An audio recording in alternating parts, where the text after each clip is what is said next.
Chapter 1. International Sales.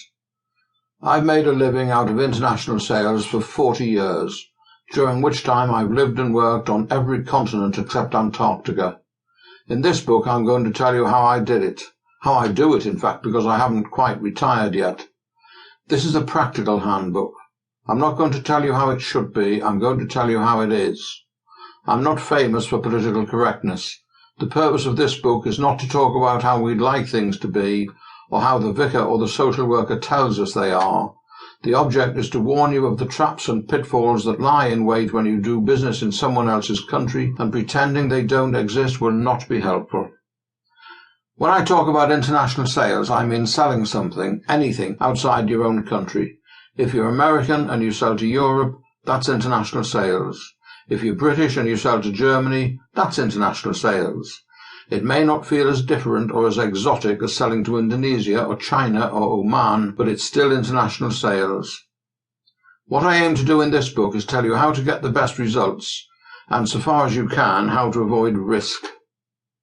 In this opening chapter, I'm going to talk about languages, passports, visas, health certificates, food, freight forwarders, harmonized system codes, also known as HS codes, and managing your time, by which I really mean optimizing your travel arrangements to get the best return on your company's money.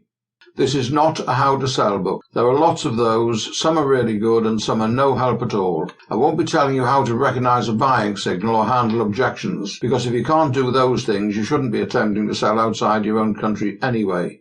You'll be on your own, miles from home, with no one to help you or haul you out of any mess you land yourself in, so get the learning how to sell bit done before you start getting visas in your passport. What you probably need to know is that selling in someone else's country is not so different from selling in your own. European, Asian, Canadian or Brazilian, Hindu, Muslim, Christian or atheist, people buy from people.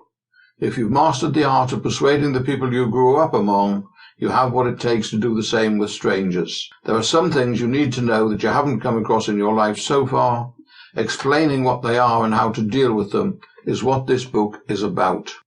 To keep listening to this audiobook, I've left you a link in the description so you can do it, at no cost thanks to Audible's 30-day free trial.